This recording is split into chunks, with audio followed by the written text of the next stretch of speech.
बिस्मिल्लाहिर्रहमानिर्रहीम। अस्सलाम वालेकुम डियर स्टूडेंट। चैप्टर नंबर 18 का आज का टॉपिक है फीमेल रिप्रोडक्टिव साइकिल।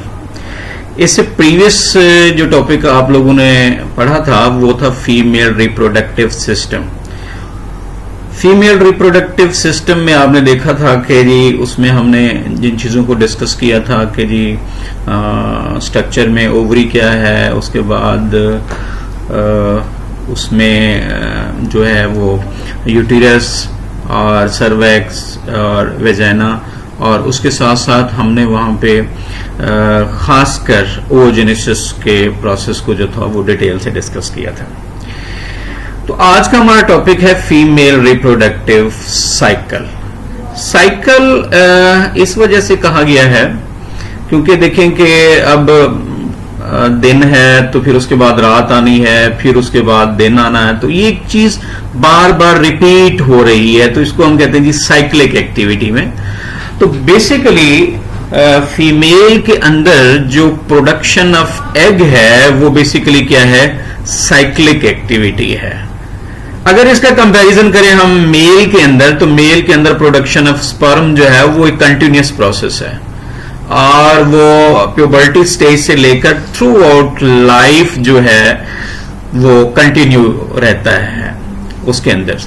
हाँ, उसके अंदर with the passage of time या एज के हवाले से कुछ उसमें चेंजेस जरूर आती हैं, लेकिन प्रोडक्शन ऑफ स्पर्म जो है वो सिलसिला रुकता नहीं है। अब इसी सिस्टम को हम जरा आगे डिस्कस करते हुए हमने इन चीज को नाम दिया है मेंस्ट्रुअल साइकिल का, इस साइक्लिक एक्टिविटी का।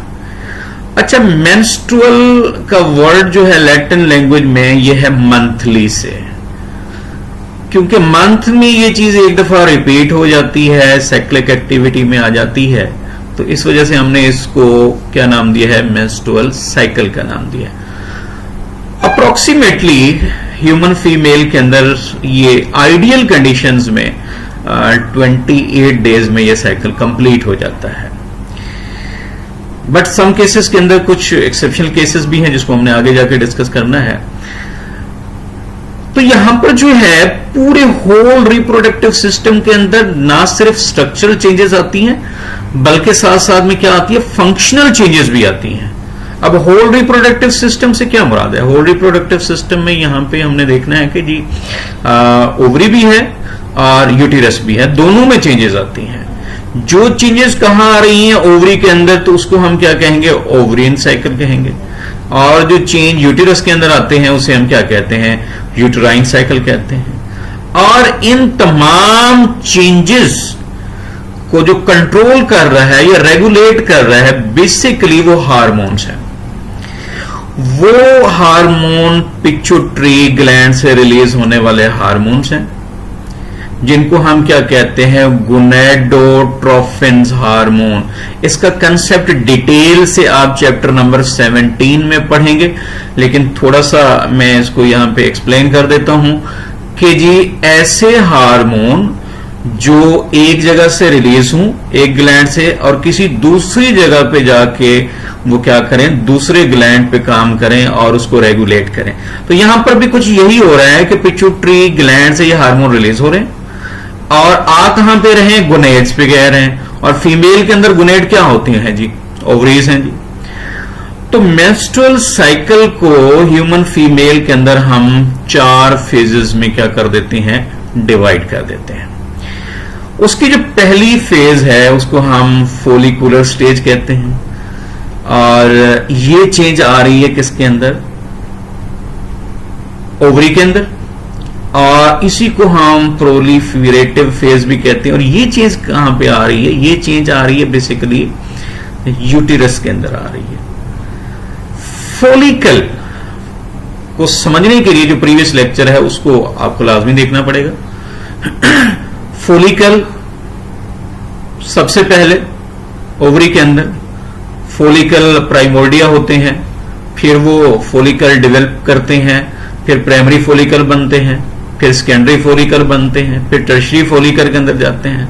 फोलिकल वो स्ट्रक्चर है जिसके अंदर बेसिकली प्राइमरी ओसाइट्स और सेकेंडरी ओसाइट्स क्या कर रहे हैं, डेवलप कर रहे हैं। तो यहां पर देखें कि पिट्यूटरी ग्लैंड से जब वो हार्मोन रिलीज होते हैं at the time of puberty, इनका लेवल बहुत ज्यादा बढ़ जाता है। तो ये हार्मोन जो वहां से रिलीज होता है, इस हार्मोन का नाम है फोलिकल स्टिमुलेटिंग हार्मोन। जो डेवलपमेंट किसकी कर रहा है, फोलिकल की कर रहा है।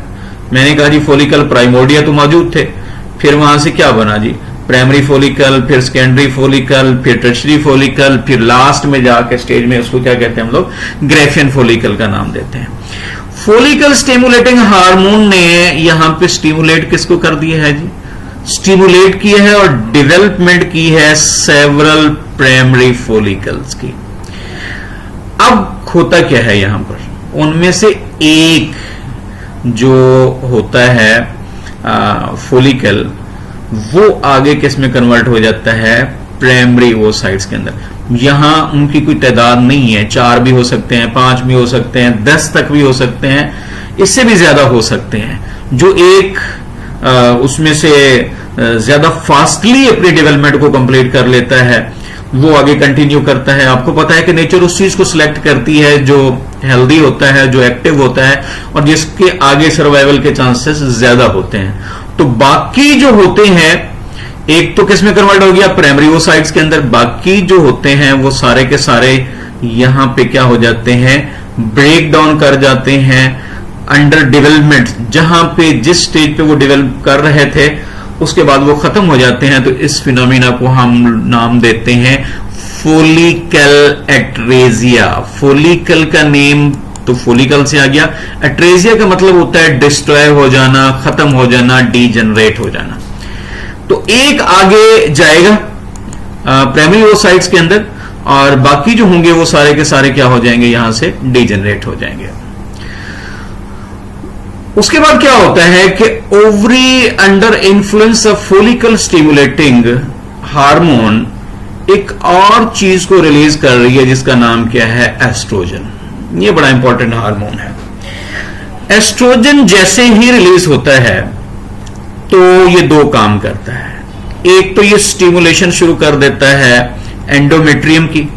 आपको पता है कि प्रीवियस लेक्चर में आप पढ़ चुके हैं कि एंडोमेट्रियम, मायोमेट्रियम और उसके बाद पेरीमेट्रियम। और दूसरा यह है कि उसको वस्कुलाइज कर देता है। क्या मतलब, ब्लड सप्लाई वहां बढ़ा देता है, ब्लड वेसल्स की वहां डेवलपमेंट ज्यादा होना शुरू हो जाती है। क्योंकि अब फोलिकल की डेवलपमेंट्स के बाद जब प्राइमरी ओसाइट्स वहां डेवलप हो जाता है तो इसने जाना है सेकेंडरी ओसाइट के अंदर। तो साथ में आफ्टर फर्टिलाइजेशन के बाद जो है इंप्लांटेशन ऑफ जाइगोट कहां पे होनी है, वो यूट्रस की इनर लाइनिंग की तरफ होनी है। तो इस वजह से उसकी डेवलपमेंट्स हो रही है। इसके बाद अगली फेज जो है वो है ओव्यूलेशन फेज। एस्ट्रोजन जैसे ही रिलीज हुआ, उसने पहला जो काम किया कि उसने डेवलपमेंट शुरू कर दी एंडोमेट्रियम की, उसको वस्कुलाइज कर दिया और साथ में उसने एक नेगेटिव इंपैक्ट भी यहां पे, नेगेटिव फीडबैक मैकेनिज्म के तौर पे जो है ना, उसने फोलिकल स्टिमुलेटिंग हार्मोन को इनहिबिट करना शुरू कर दिया उसकी सीक्रेशन को। क्योंकि फोलिकल जो डेवलप होना था वो तो हो गया है, अब फर्दर उसकी जरूरत नहीं है।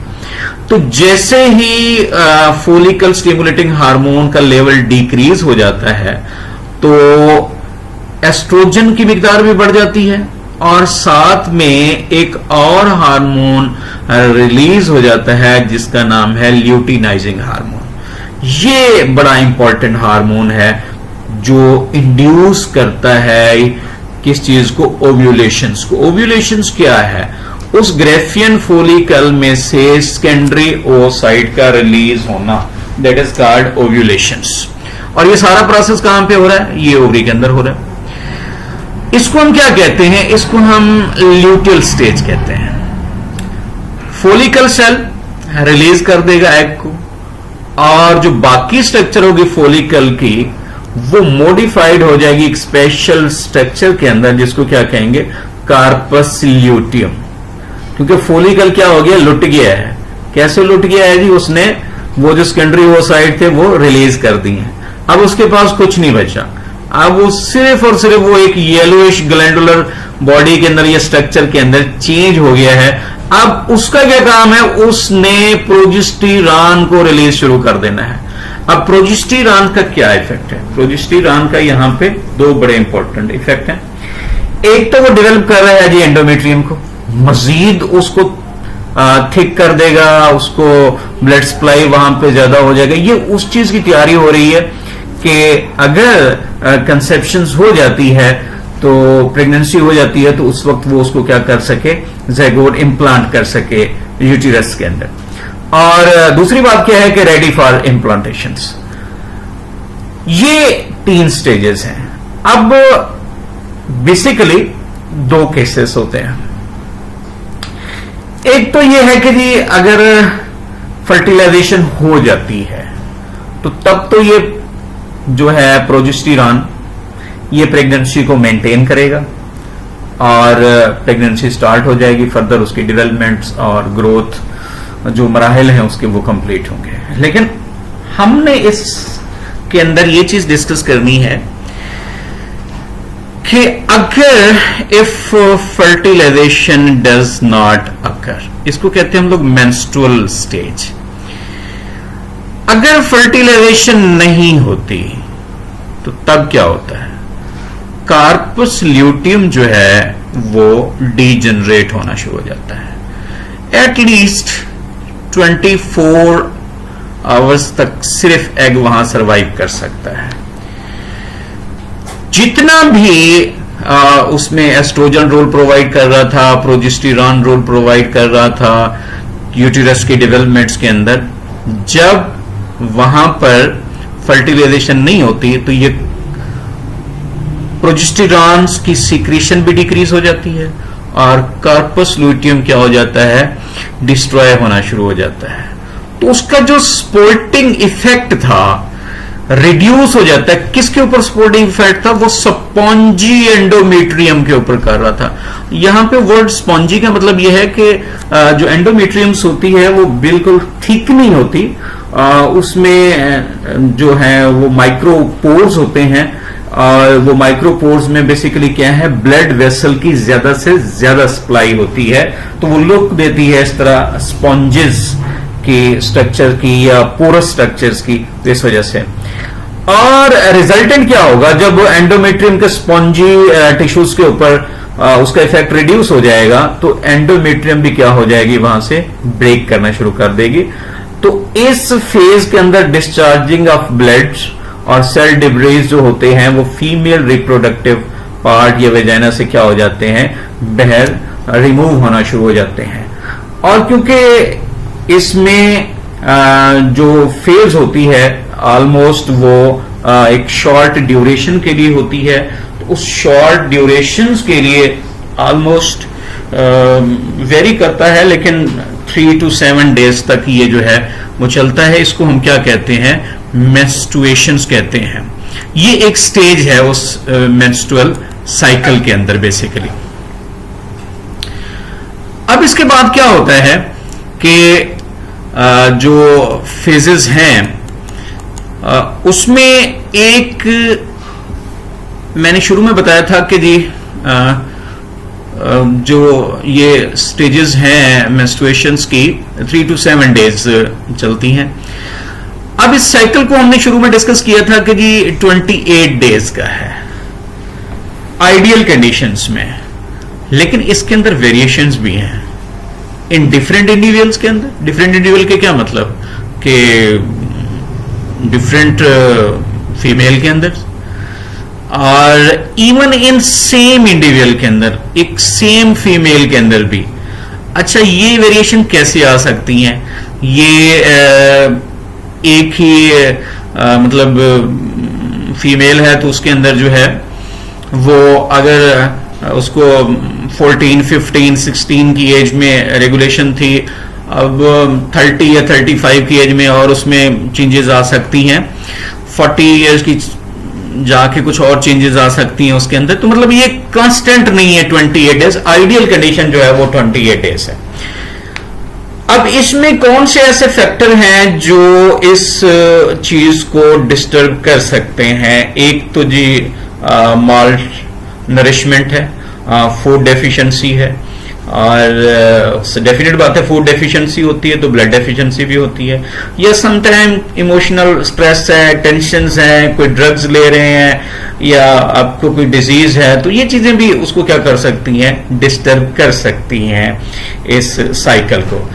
फर्स्ट टाइम जब मेंस्ट्रुअल साइकिल स्टार्ट होता है तो इसके लिए एक टर्म यूज करते हैं मेनॉर्क की, और एक स्टेज फीमेल के अंदर ऐसी भी आती है कि जब फीमेल ओवर प्रोड्यूस करना खत्म कर देती है या उसके अंदर खत्म हो जाता है, तो डेफिनेट बात है फिर मेंस्ट्रुअल साइकिल भी वहां पे क्या हो जाता है, एंड हो जाता है। Complete stopping of menstrual cycle को हम क्या कहते हैं, मेनोपॉज का वर्ड इसके लिए यूज करते हैं हम लोग। अब हम देखते हैं कि ये तो ह्यूमन फीमेल में था, एक जो नॉन ह्यूमन फीमेल है उसके अंदर क्या चीज होती है, तो उसके लिए एक शॉर्ट क्वेश्चन आ सकता है या अमूमन आता है कि how oestrus cycle is different from, अच्छा ये एस्ट्रस जो लिखा हुआ है बाज बुक्स में इसको ई से भी लिख देते हैं, तो ये दोनों वर्ड ओ से भी चलता है और ई से भी चलता है। तो और मेंस्ट्रुअल साइकिल में क्या डिफरेंस है, अब ये देखें कि फीचर्स को हमने देखना है, फिर हमने इनका कंपैरिजन करना है किसके साथ, एस्ट्रस साइकिल के साथ और मेंस्ट्रुअल साइकिल के साथ। अब इनकी अक्रेंस देखें तो ये ऑल मैमल में है एक्सेप्ट ह्यूमन, यानी दूसरे जो हमारे डोमेस्टिक एनिमल्स वगैरह होते हैं उनमें देख लें, और ये किसके अंदर होता है, ह्यूमन फीमेल के अंदर। रिलीज ऑफ एस्ट्रोजन क्या होता है कि इसके अंदर बड़ा कम लो लेवल का एस्ट्रोजन रिलीज होता है, इसमें हाई लेवल का होता है। इसमें प्रिपरेशन ऑफ यूटेरस जो है वो पार्शियल होती है फॉर कंसेप्शन के लिए, यहां पे वो फुली डेवलप है, हमने पूरा डिटेल से इसको स्टडी किया है कि जी वहां पे एस्ट्रोजन हार्मोन का रूल है, उसके साथ साथ प्रोजेस्टेरॉन का रूल है, ये दो बड़े मेन हार्मोन्स हैं किसके अंदर, यूटेरस के डेवलपमेंट्स के अंदर जो है। अब फर्टिलाइजेशन जो है, ए फर्टिलाइजेशन डज नॉट अकर, तो रिजॉर्प्शन ऑफ एंडोमेट्रियम, एंडोमेट्रियम अंदर खुद ही डिफ्यूज हो जाती है, वहां डिजॉल्व हो जाती है, लेकिन यहां पे डिस्ट्रक्शंस होती है एंडोमेट्रियम की, और ये डिस्चार्ज हो जाता है ब्लीडिंग के थ्रू जो होता है। ओव्यूलेशन देखें तो इसको रिक्वायर होती है फिजिकल स्टिमुलस ऑफ मैटिंग की, यानी ये डिजायर शो करते हैं कि फिजिकली ये मैट करें, लेकिन यहां पे जो है सारे का सारा काम जो है ह्यूमन फीमेल के अंदर वो under the control of hormones हो रहा है। तो अब जो चीज भी हमने साइकिल डिस्कस किया है तो उसको हमने देखना है डायग्रामेटिकली, उसको अंडरस्टैंड करना है। ये पहले तो आप इस चीज को समझें, ये आपके सामने एक सेक्शन दिखाया गया है ओवरी का, तो यहां पे ये ब्लड की सप्लाई आ रही, ये फोलिकल प्राइमोर्डिया है, और यहां से ये फोलिकल की डेवलपमेंट्स हो रही है, यानी प्राइमरी फोलिकल, सेकेंडरी और टर्शरी। अच्छा, उसके बाद ये मैच्योर हो गया है, और ये ग्रेफियन फोलिकल, और ग्रेफियन फोलिकल में ये वो साइट्स डेवलपमेंट शुरू हो गई है, प्राइमरी और सेकेंडरी वो साइट्स।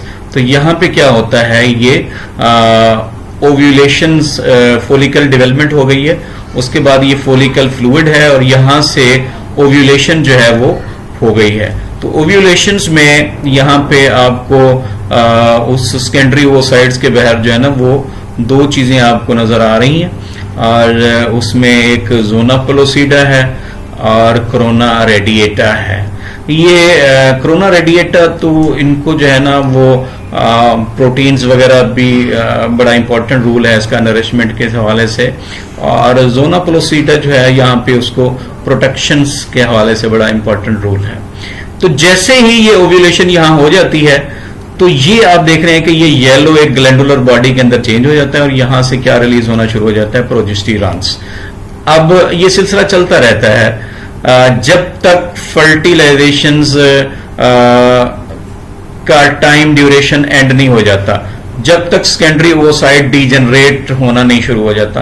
तो जैसे ही वो टाइम खत्म हो जाता है तो उसके बाद कार्पस ल्यूटियम जो है ये डीजनरेट होना शुरू हो जाता है। डीजनरेशन होने के बाद जो है ये खत्म हो जाता है और तब क्या हो जाता है, ये मेंस्ट्रुएशन जो है वो स्टार्ट हो जाती है। अब हम देखते हैं कि यूटेरस के ऊपर कि वहां पर जो है इसका क्या इफेक्ट है। इस डायग्राम को आप गौर से देखेंगे।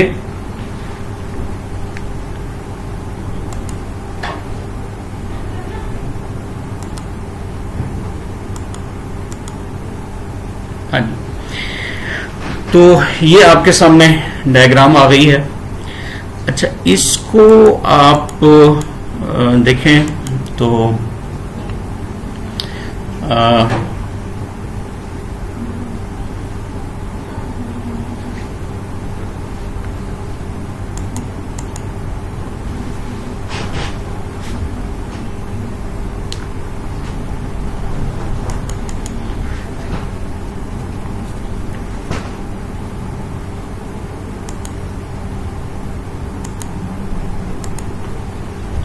अच्छा जी, ये डायग्राम को देखें तो इसमें आप देख रहे हैं कि ऊपर जो चीजें आपको दिखाई गई हैं ये तो वही फोलिकल के डेवलपमेंट्स को दिखाया गया है। ये चेंजेस सारी की सारी कहां पे आ रही हैं?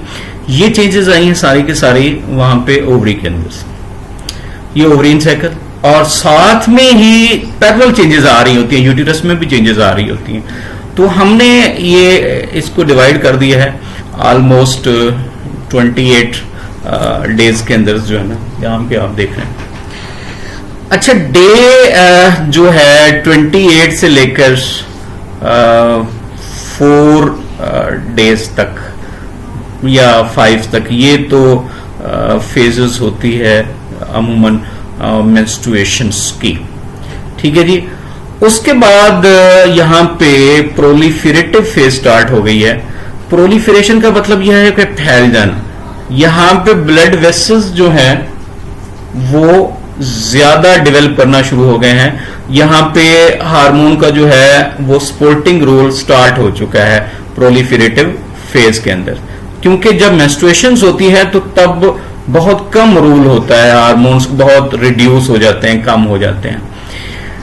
तो ये सिलसिला चलता रहता है। यहाँ एस्ट्रोजन जो है ये एंडोमेट्रियम की डेवलपमेंट स्टार्ट कर देता है, और जैसे जैसे एंडोमेट्रियम की डेवलपमेंट स्टार्ट होती है एस्ट्रोजन का लेवल भी इंक्रीज होता है।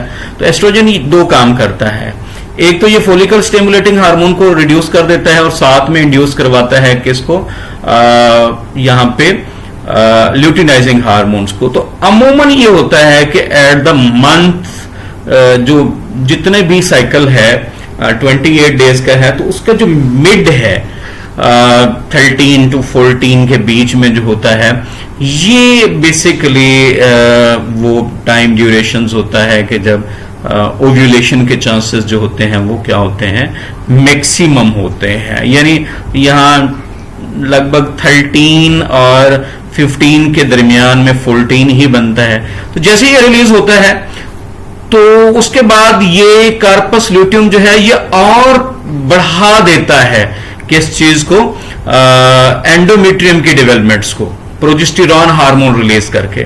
और साथ साथ यहाँ पे जो यूटेरस है बेसिकली वो इस सिक्रेटरी फेज के अंदर कुछ ग्लाइकोप्रोटीन वगैरह भी रिलीज करना शुरू कर देती है, थिक सीक्रेशन, ताकि वो आने वाले एम्ब्रियो की ये चीजें क्या बने, उसकी फूड बने।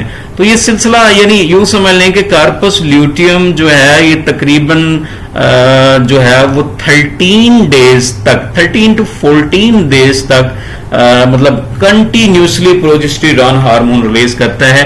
ये उस चीज का वेट किया जा रहा है कि फर्टिलाइजेशन हो जाए।